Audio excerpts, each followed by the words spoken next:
What is up, everybody? Welcome back to another episode of Bitcoin and Markets. My name is Ansel Lindner. What we have on deck for today is I'm going to take a look at Jack Mallers, an interview that he recently did. Listen to that with you guys. He's the one and only Jack Mallers.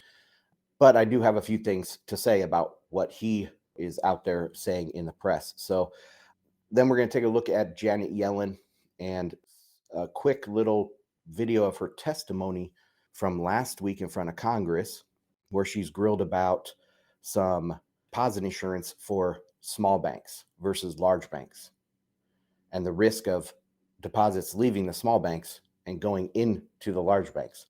And then following on from that, the FDIC recently came out with saying, hey, we're looking at what it would take to insure all deposits, not just of the big banks. And that is a huge, huge problem. So let's jump into this. What you're seeing here is bitcoinandmarkets.com. Make sure you go there and subscribe to the free newsletter that came out yesterday. And then this morning, I released Market Pro number 7, where I look back at some of my recent predictions from the first few issues, how those have come to pass or not. It's been really good, actually, the last, I would say, 2 months of my price predictions since I've launched this Market Pro. What I did was I took all of my publicly available forecasting and I'm putting it onto a private forecast letter. So you guys can sign up for that at bitcoinandmarkets.com. That's an easy way to support what I do here.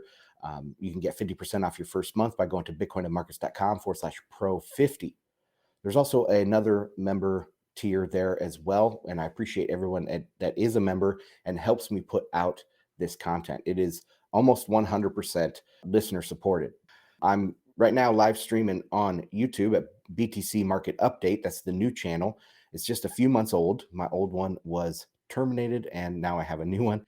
Telegram as well, t.me/Bitcoin and Markets. That's kind of my home base where I do most of my posting throughout the day. I don't do a lot of posting on Twitter, but I'm also broadcasting on Twitter at Ansel Lindner. So you can follow me on all of those platforms and, get your full daily dose of Bitcoin and Markets.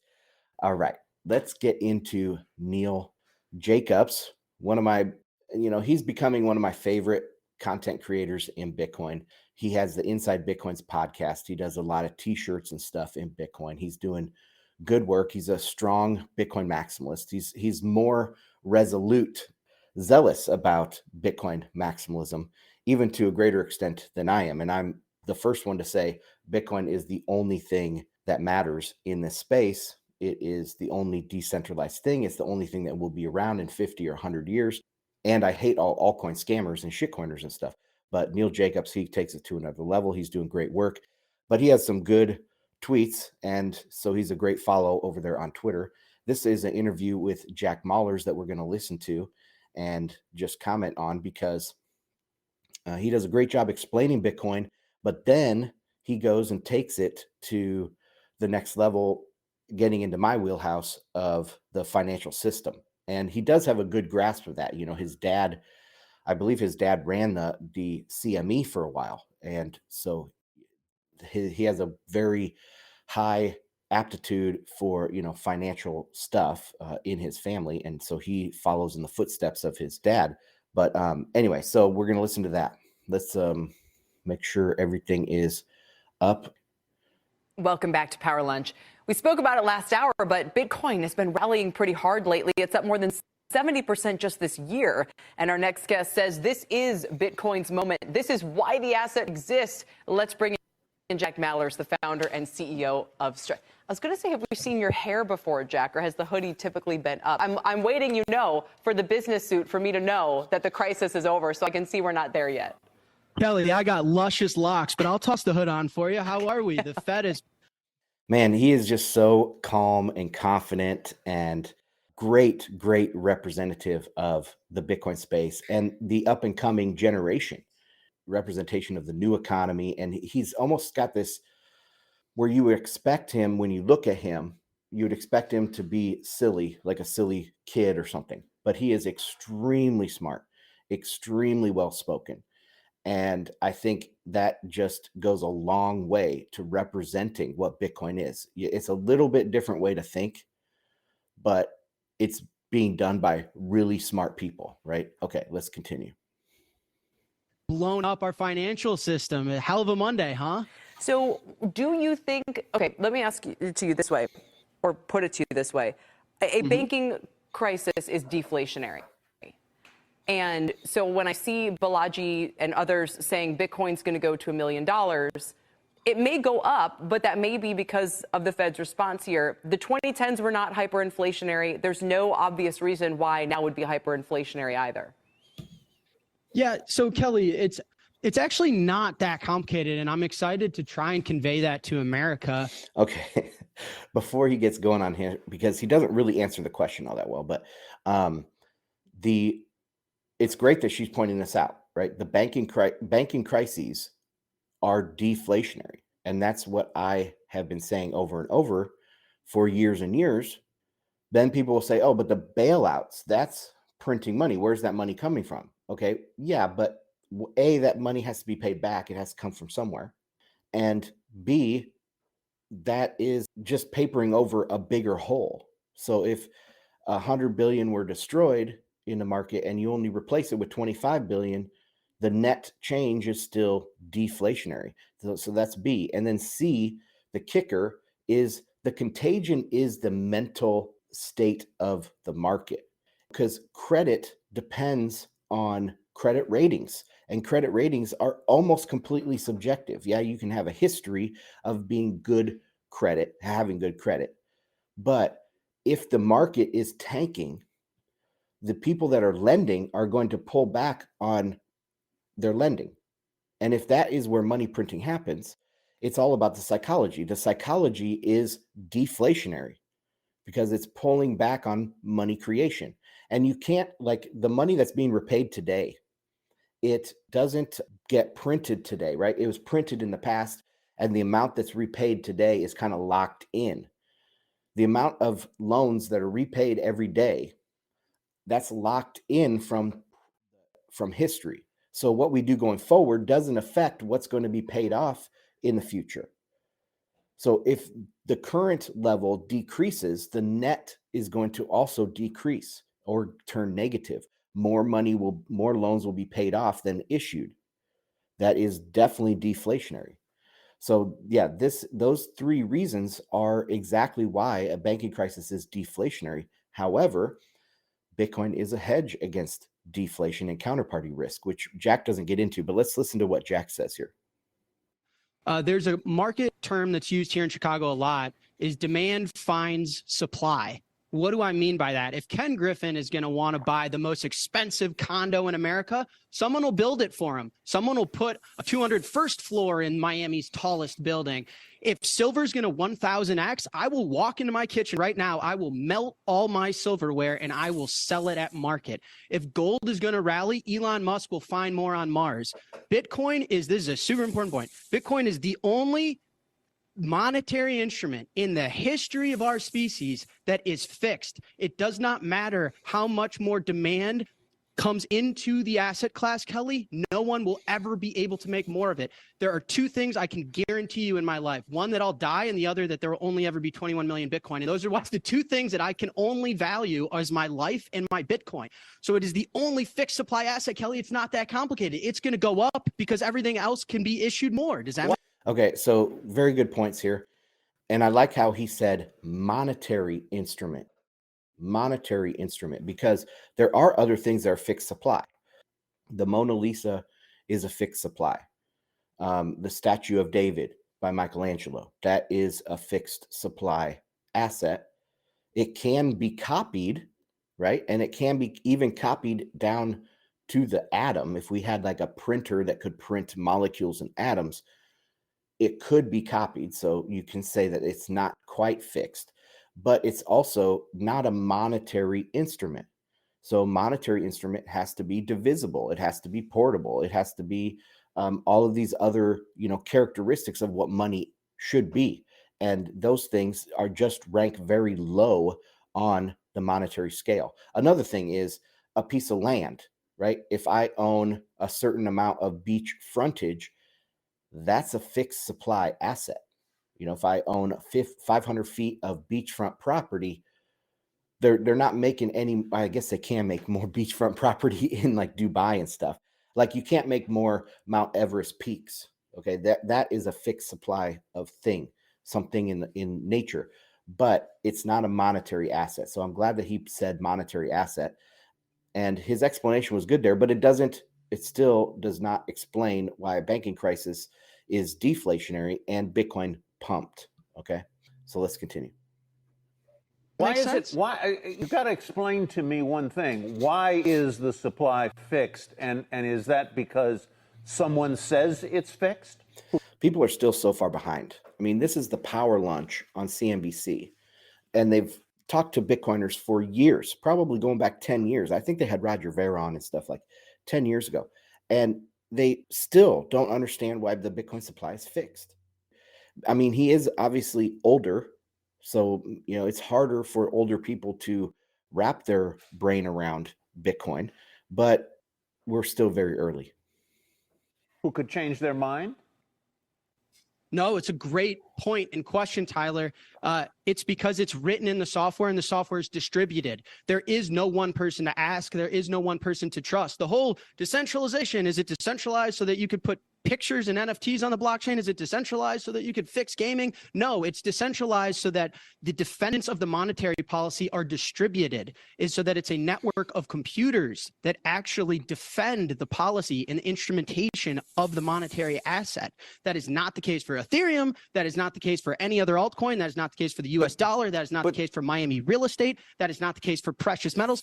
It is the only monetary instrument that has its monetary policy distributed and defended in a sound way. Forgive me for being dense, So but if you say that it's because this is the way the software is written and it is immutable, it is unchangeable. Why couldn't the software be rewritten, or why couldn't the authors of the software or the guardians of the software write a new software that creates Bitcoin 2.0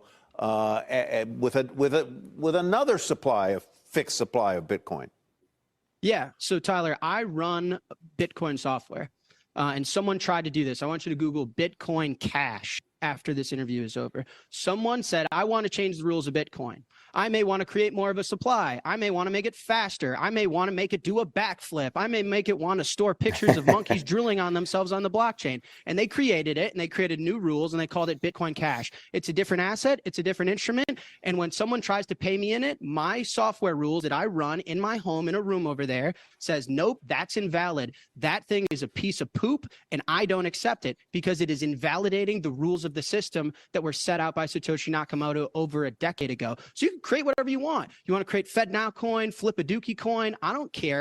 There's 21 million of the things that I run and that I protect and that I save in. And those rules were started a long time ago. And that's what the network runs. So if you change the rules, you're creating a different monetary asset and a different instrument. It doesn't matter.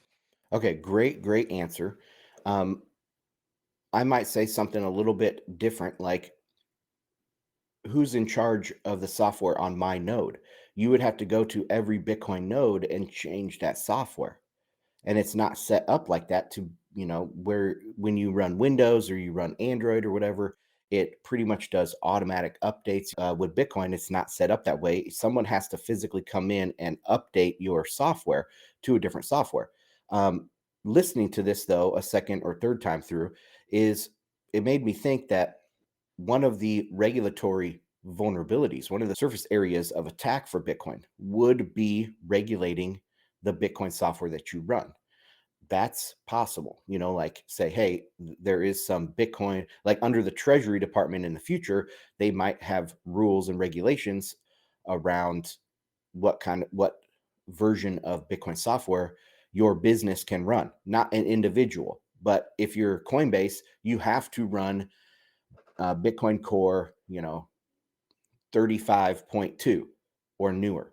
And then they control what that version is. So that is a vulnerability in the future for these businesses. One other reason to hold your own keys and all of that. However, that would actually fork US Bitcoin away from global Bitcoin. So there are some intricacies there. But if there is, say, some globalist international institution left in 50 years, that could be a possible attack vector on Bitcoin. So we'll just have to keep an eye out for that. But let's continue with this interview. All right, guys, breaking in on the edit. I wanted to add a few more things, especially for people that are new to Bitcoin that are finding this podcast. And it's always good to go over these monetary arguments again. But the question is, why can't you just update the code? There's a lot of problems with this. First and foremost is the monetary property problem here of durability. One of the monetary properties that you want to maximize for is durability. And that's why if I buy a gold coin, I can be certain by common sense, by the laws of physics, by chemistry, that that gold coin is not going to turn into a copper coin. If I hold it for a generation, it's not going to turn into a copper coin. It's always going to be a gold coin. It's the same with Bitcoin. The consensus rules, the decentralization of the network, makes sure that over a generation's time, that I'm still going to have a Bitcoin with the same monetary properties as it had originally. And if you change, if you fork, what it does is it reduces that durability. It reduces the long-term confidence in that asset. If they can change it after 10 years, then they can change it after another 10 years and another 10 years. And before you know it, 20, 30 years down the road, you have something completely different than what you originally invested in. The other problem is launching that new Bitcoin 2.0. How are you going to launch it? Are you going to fork from the original? So you copy all of the balances at a certain block height. You copy all those balances and you just make Bitcoin 2.0. That means that if I have 2 Bitcoins on the old system, I'm going to have 2 Bitcoins on the new system. Well, what am I going to do? I have now 2 assets where I had 1. This new asset is less durable. The monetary properties are less certain. I'm most likely going to dump that and buy more on the old chain or on the original. And we saw this in Bcash. People dumped Bcash. There were ideological reasons, yes. But there was also very good monetary reasons to not hold Bcash. The only reason you would hold Bcash is through a hyper speculative investment.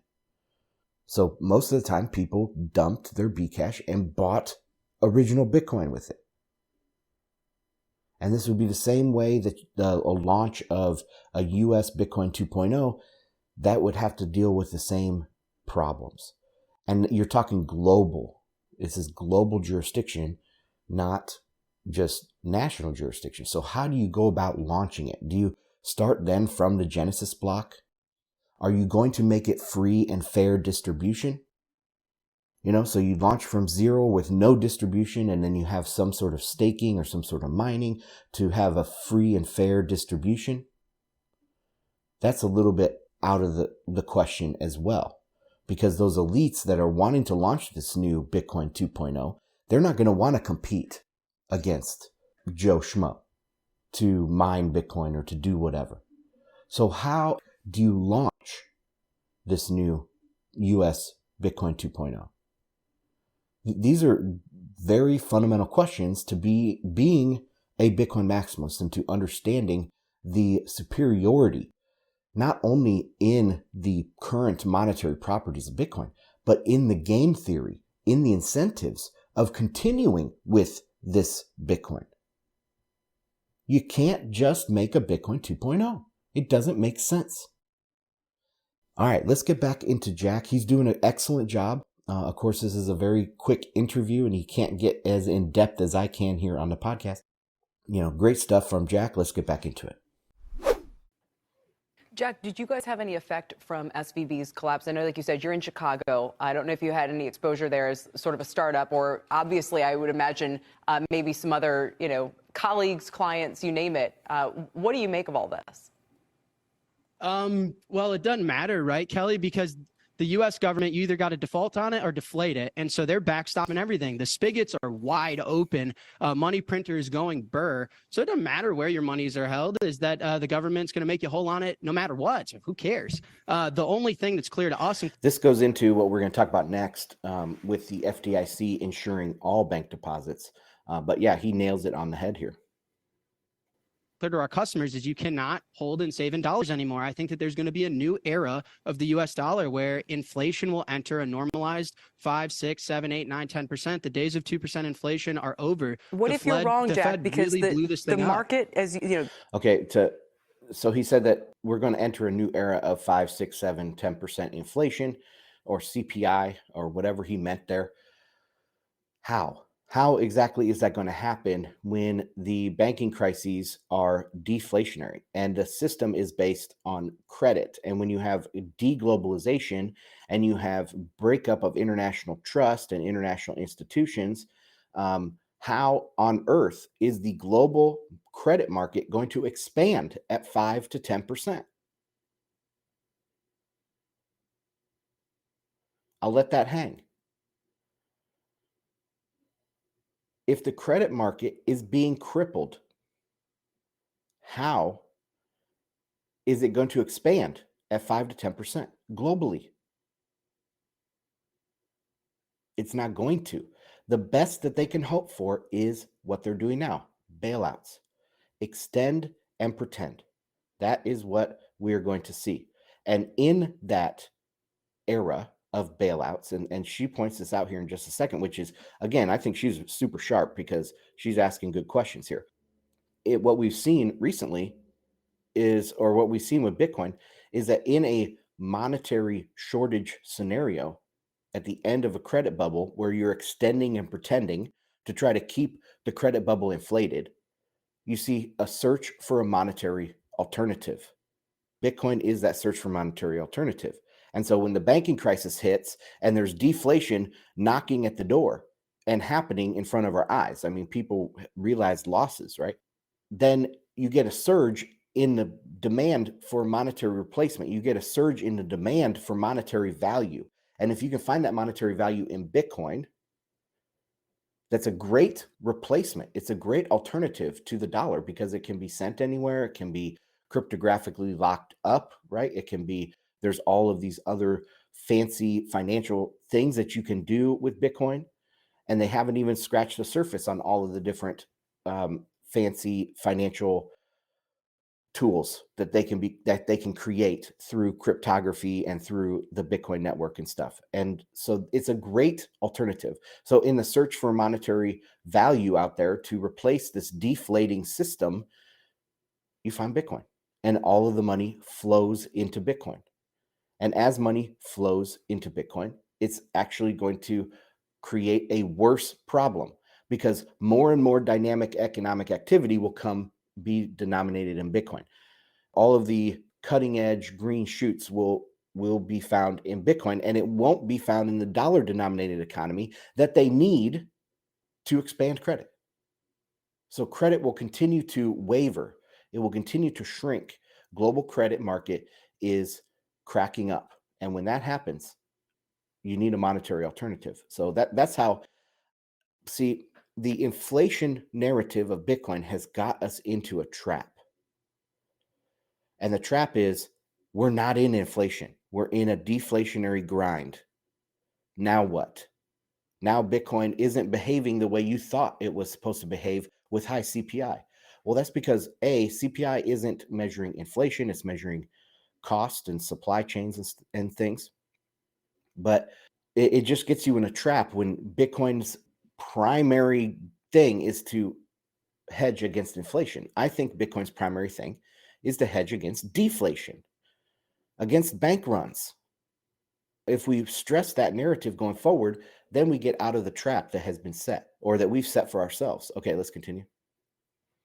The market is telling us we've gone from having, expected 3.5% inflation last year to just over 2% now for the next 5 years. Again, it doesn't see inflation accelerating and picking up from here. Look at the swap lines we just instituted over the weekend. reiterates the dollar's dominance in the global financial system. And if anything, we're going to be averaging inflation for the next decade that probably looks a lot more like the 2010s we just came from. It was not inflation. And Bitcoin still did very well, by the way. It was not an inflationary period. Very, very good line of questioning here. The question is why? Why did that happen? And it's just detailed out right there that, or I just talked about it, which is trust is breaking down. There's no highly productive uses of new credit. So every year you go, the debt burden gets disproportionately higher. And it doesn't matter if you print $1 trillion if your debt burden is $1 trillion, because that money has to go to pay off that debt. And yes, it's misallocation of capital, but we're talking about money supply here. You know, the net money supply hasn't increased, but it's starting to sink in. I think this is great. You hear this type of stuff right here on CNBC talking about a return to post GFC normal. That's the term I have coined to describe what we're going to see here. We had a temporary transitory blip with COVID due to supply chains, and now we're going to return to a post GFC normal until the next crisis. And it could be a sovereign crisis in many countries. I mean, one of the things I shared on Telegram this morning is the riots happening over there in France. It's pretty crazy what's going on around the world, how long that this system can hold together. But until we get to that point, we're just going to return to a post GFC normal. And that's exactly what she detailed out here, that the market is pricing in 2% inflation for the next 5 years. She's probably talking about either 5-year break evens, 10-year break evens, whatever, that's what the market's pricing in. Yeah, but Kelly, these swap lines and treating these assets at par that these banks are holding is a load of crap. It's a politically correct way. The swap lines over the weekend were a politically correct way going into an election year for the Federal Reserve to bail out foreign big institutions and not take care of the little guy in the United States of America. Those things aren't trading at par. If they were trading at par, when I walked down to my bank on the corner and I said, I want my money, they'd be able to hand it to me. They can't, Kelly. So this is just a masquerade load of nonsense. If they have to backstop these things with new money, and you're okay. So there's a different way, a different piece of the valuation, and I know he knows this, but there's obviously the face value of, or the mark to market value, whatever, of these products, and for U.S. Treasuries, it's going to be pretty damn close to face value. But there's also the valuation of the counterparty. So even if that counterparty has treasury bills, like let's say 3-month treasury bills as collateral, they still, the bank, the lender still might not do business because of the threat of the counterparty. There's multiple things involved here, not just the mark to market of these instruments, of these investments, of this collateral. So very interesting though. Let's continue. Seeing risk on assets, you're seeing scarce assets actually be big winners here. So you could call it inflation because the CPI is a load of nonsense, right? Like the government's going to tell me how the dollar is inflating based on a basket of instruments. Like my Netflix subscription or my Caesar salad doesn't actually tell me how well the dollar is doing or how much it's being devalued. Miami real estate does. Bitcoin does. Bitcoin's up over 50% this year. Yeah. You're telling me that the dollar's not inflating? You're out of your mind. I'm not listening to that.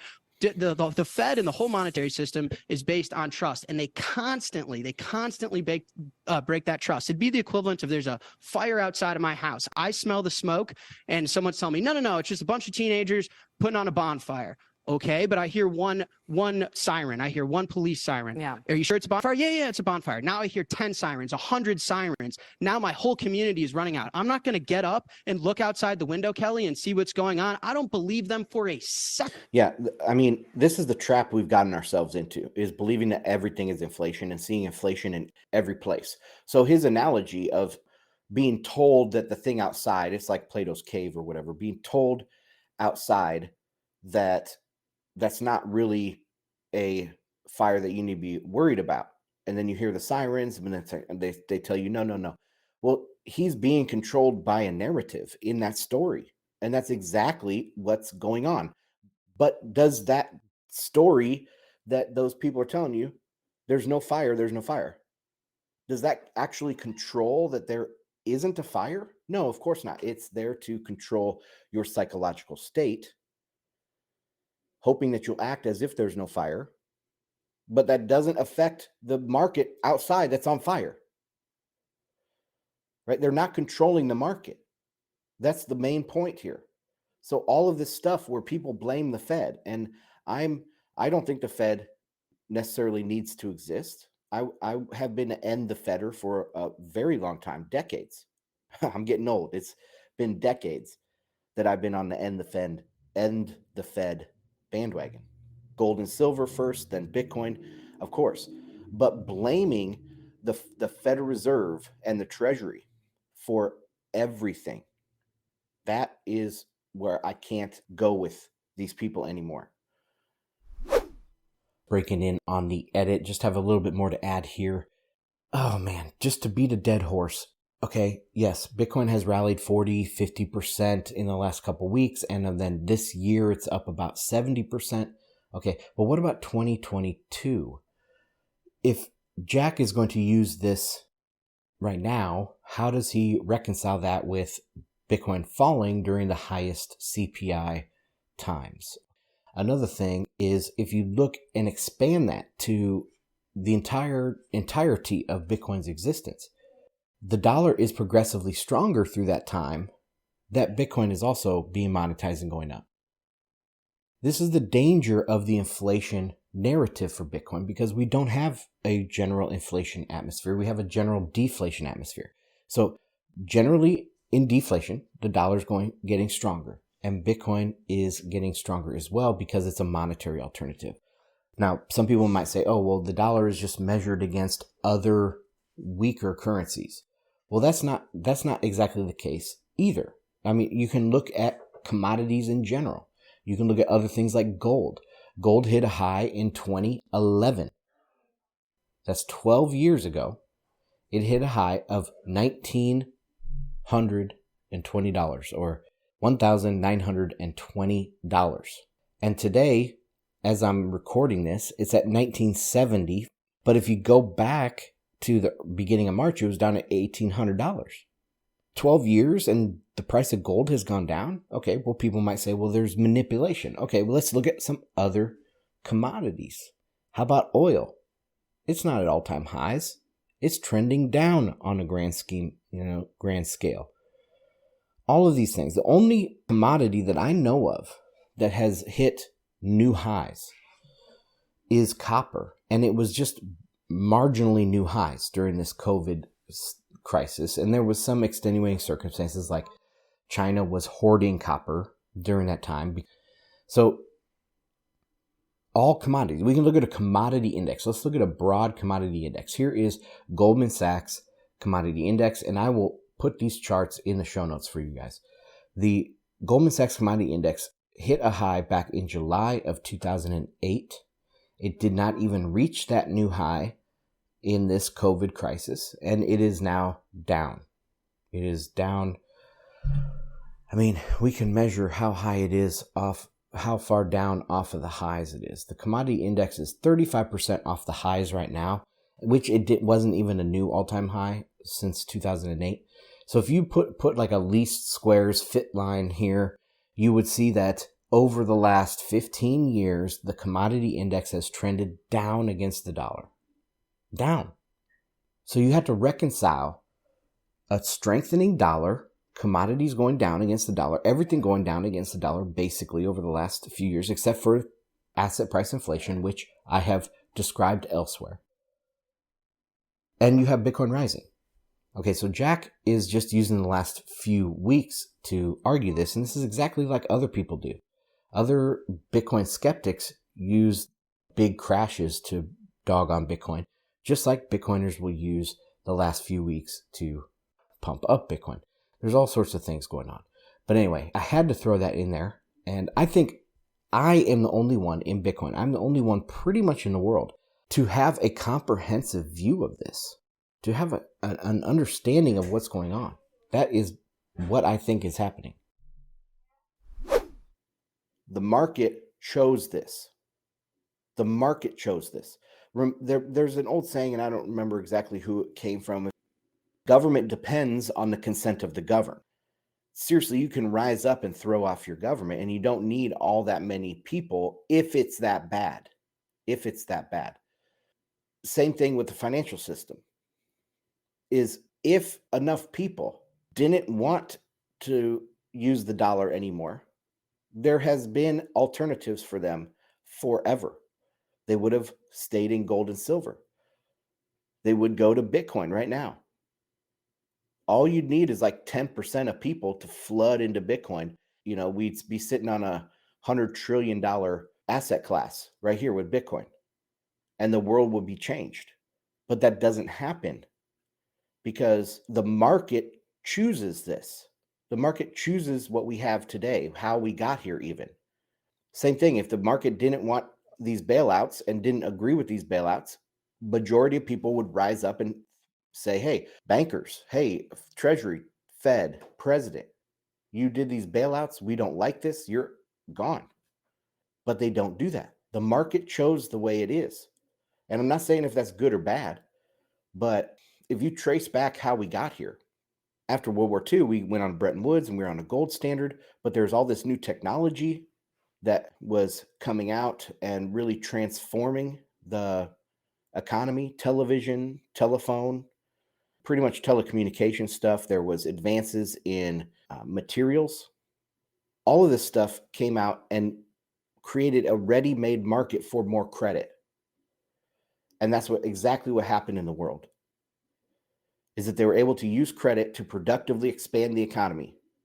And they wanted credit because, let's say your country X, you want loans because you want to provide these things for your people, these highly productive uses of this borrowing. That's what you want to provide to your people. And it's highly profitable to do so because if you've heard of the leap forward or the leapfrog effect or whatever, that a lot of these countries didn't have to put in landline telecommunications. They can go straight to 4G or 5G now. And that's what a lot of them did. And that's highly, highly productive. But once you do that, the next use is less productive. The next use of the marginal credit is less productive and less productive and less productive. We don't have similar breakthroughs that we had in the 20th century. And we probably won't.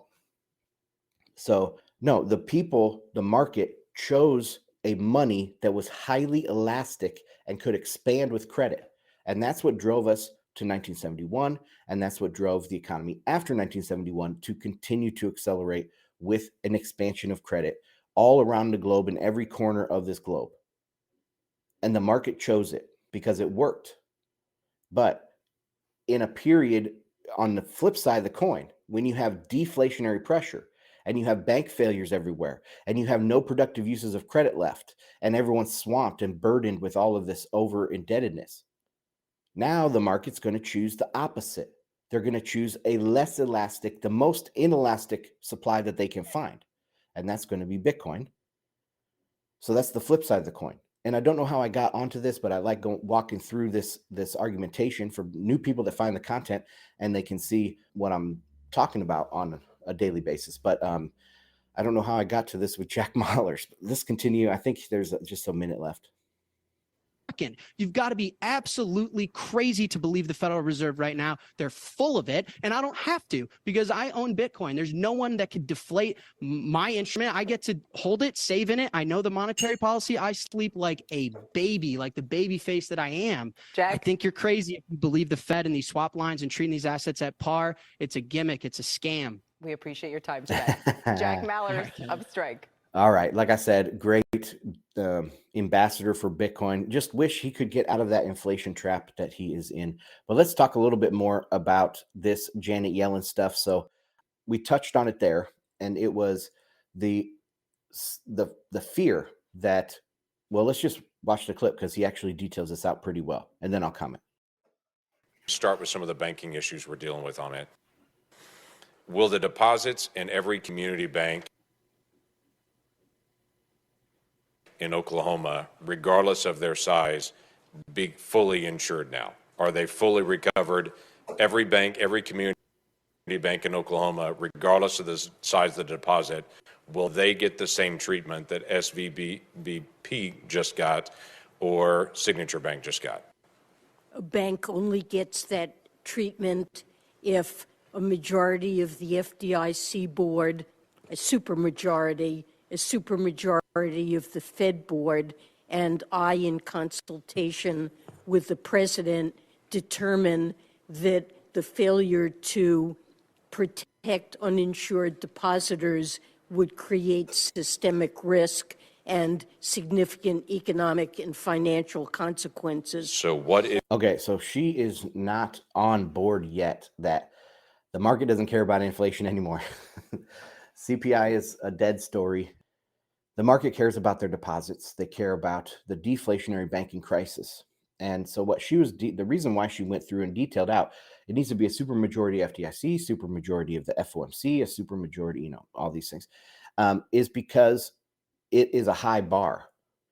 And she's trying to, I guess, reinforce that they're not going to print willy-nilly and spread around all of these promises to make everyone whole, because that would be highly inflationary. That's what she's thinking. But the market has already forgotten CPI, people. The market has already forgotten it. It doesn't care.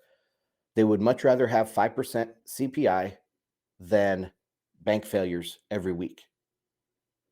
The market doesn't care about CPI anymore. That's the old story. Now we're on to the next thing, and that is this. And she misspeaks here because he drills down and she realizes, I think, on the next line of the next question he asks, she realizes, oh crap, this has put us in a really bad situation. is And your we plan? made that determination. Right. So what is your plan to keep large depositors from moving their funds out of community banks into the big banks?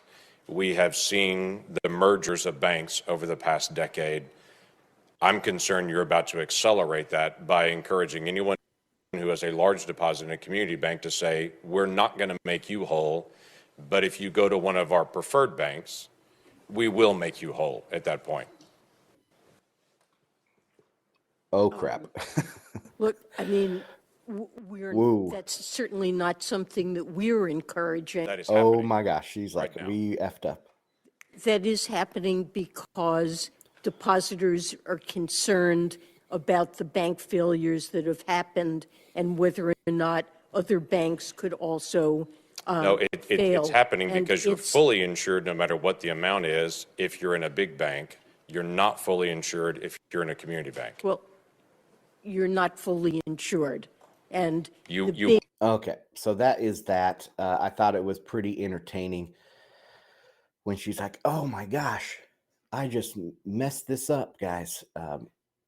The issue is, right, that people that have $1 million deposit, they're going to move it to the big banks because it's free insurance. And she didn't realize this. She didn't realize the worry was deflation, that the worry had gotten to this point yet. And there, on that second question, you can tell when she just stops, because she didn't even think that was a possibility. Okay, so this is a story that I picked up on, and it came out, when was it? This morning. U.S. studies how to guarantee all $18 trillion in U.S. bank deposits. After repeated laments by the likes of Bill Ackman, who most recently said that, quote, I continue to believe that the best course of action is a temporary FDIC deposit guarantee until an updated insurance regime is introduced, end quote. And who just flip-flopped on his Fed must hike with shock and awe call from 2022 and is now urging the Fed hiking pause. And I did also share that this morning in Telegram about Bill Ackman saying, hey, they need to pause here and say it's a temporary pause. But this is just signaling. It's arbitrary signaling. Why not signal another arbitrary way? And then I detailed out what I think is going to happen tomorrow with the Fed rate hike. But anyway, let's continue with this. And following a Bloomberg Weekend report that U.S. mid-sized banks demanded a 2-year total deposit insurance scheme from the FDIC and warned if it doesn't arrive, there may be lots more shotgun weddings or shotguns. Moments ago, Bloomberg reported that, quote, U.S. officials are studying ways they might temporarily expand FDIC coverage to all deposits, a move sought by a coalition of banks arguing that it needed to head off a potential financial crisis. All right. The BBG, Bloomberg report, explains that, quote, Treasury Department staff are reviewing whether federal regulators have enough emergency authority to temporarily insure deposits greater than the current $250,000 cap on most accounts, end quote, without formal consent from the deeply divided Congress. And goes on to note that, quote, authorities don't yet view such a move as necessary, especially after regulators took steps this month to help banks keep up with any deposits for withdrawals, end quote, which is an important caveat and is the same one that hawks are using to justify why a Fed pause would be self-defeating. The same question can be applied to the Treasury. What does the Treasury know that we don't know? So yeah, they're instantly going and overreacting, I think, to the line of questioning that Yellen got there that we just listened to. They're like, holy crap, this is a problem.